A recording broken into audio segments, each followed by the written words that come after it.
they'd serve meals, that's how we got our meals. And so you walk in there, the locals, they always had their own steins. You walk in the door, the owner pull a stein out filled with beer, and you go to your table, talk to the neighbors. Well, we went there a few times, and we finally got our own steins, And everything was in German. The classes that we took were all in German. There was no French or German or English. It was all, the questions were in German, the responses had to be in German. The newspaper was in German. It was almost an in-depth thing. You were, after 6 weeks of that, you came out doing pretty well. Oh, I'm sure. And so it was a method that was really good. There was no cheating. If you wanted to pass that course, you had to speak German. You had to learn, and we read stories in German, and all that stuff. So, and it was hard work. I must say, we studied those afternoons. And then the weekends, of course, we busted out of there. Oh, gosh. So, how did I get off on that subject? Did you have any other experience? I don't know. Oh, yeah. Yeah, lots of them. You brought up someone who was a chaplain. Oh, yeah, Randy Beaver. Oh, yeah.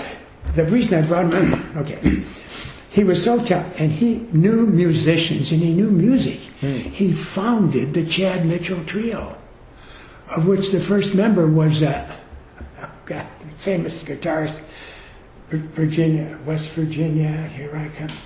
Poor guy committed suicide in his plane, he dove it in. Oh, yeah. What's the matter with me? We met him.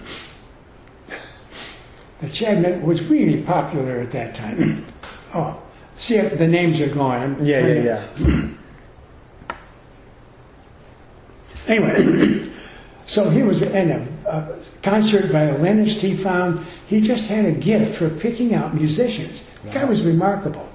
So, he was a captain, and so that's how we got introduced to the Army base, and we were able to do some priestly ministry there while we were studying the Deutsche. Wow. Der Deutsche, yeah. Deutsche Sprachinstitut. Rudy Toot Toot.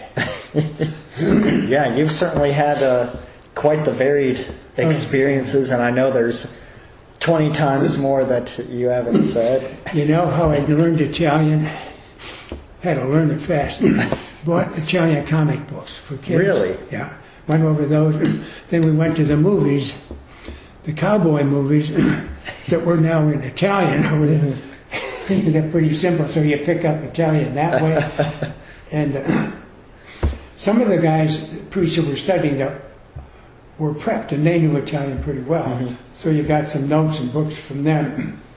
And then the dispense from the professors at the Lateran University, at the end of the course, they would hand out their notes called dispense.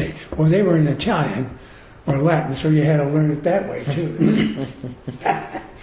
And so, we picked up everything we could, the newspapers to try to learn Italian, and watch the news in Italian. And, we didn't have TVs in those days, but there was one set in the big common room where we lived. And there was another thing. Fell in love with Italian food. I'll tell you, that was good. Oh, I know. Oh, yeah. That was wonderful. I must say the meals in that place where we stayed in Rome, the Via del Umiltà, Santa Maria, they had Swiss nuns cooking Italian food for American priests. But the girls in the kitchen were Italian. Oh. It was good food. Oh, I bet. They knew how to cook. Oh, it was real Italian food. So it was, the rector of that place, Monsignor Joe Zvid, 80 priests in the graduate house in Rome. Since I got out of town every time I could, following my bishop's recommendation, every time he'd see me, he'd say, "Hey, Bob, how was your trip?"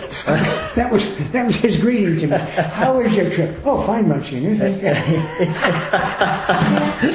Oh, God. Oh, good time. But that's the other thing. You meet priests from all over the country, and I should say practically all over the world. Hey, here's a story for you. Okay, I'm studying canon law. It had to be the second year of studies. Guys from all over. Spain, Italy, Belgium, France, South America. Guy sitting next to me is Japanese. Priest, very prim and proper. Looks to be in his early 30s. And,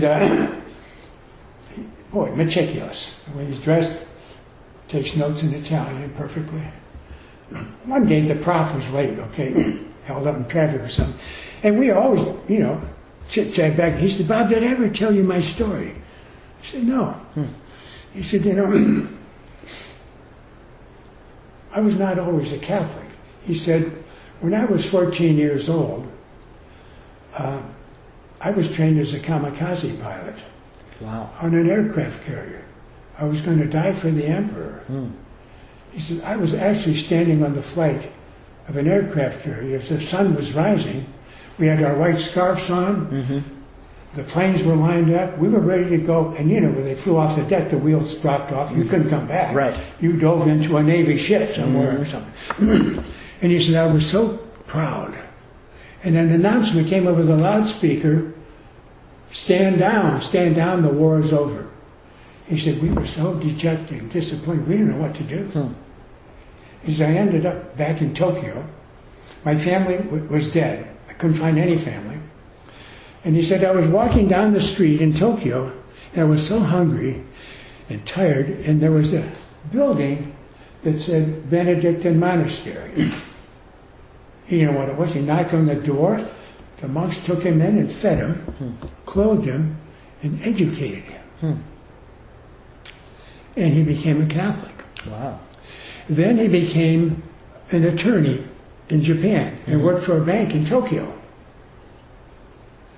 And then he decided, this isn't for me, so he became a priest.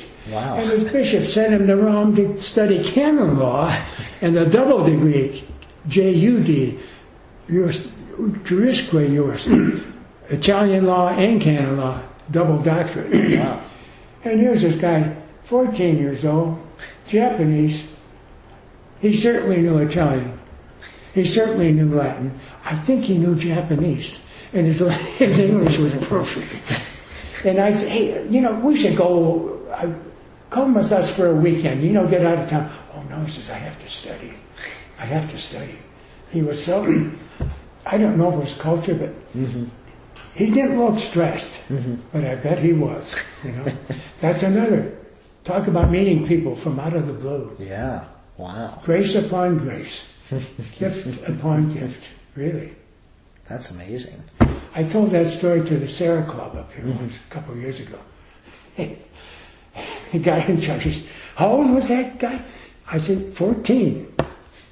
He was going to die for the emperor. Can you believe it? God snatched him out of that airplane. Oh, yeah. Oh, yeah. Hey, how's your water? I'm good. I'll give you something else, but I really don't have it. That's all right. Well, is there anything else that you might... Oh, yeah. Don't get me started. Yeah, lots of stuff. But anyway, those are some of the great highlights. Since I've been a priest for 60 years. Wow. Huh?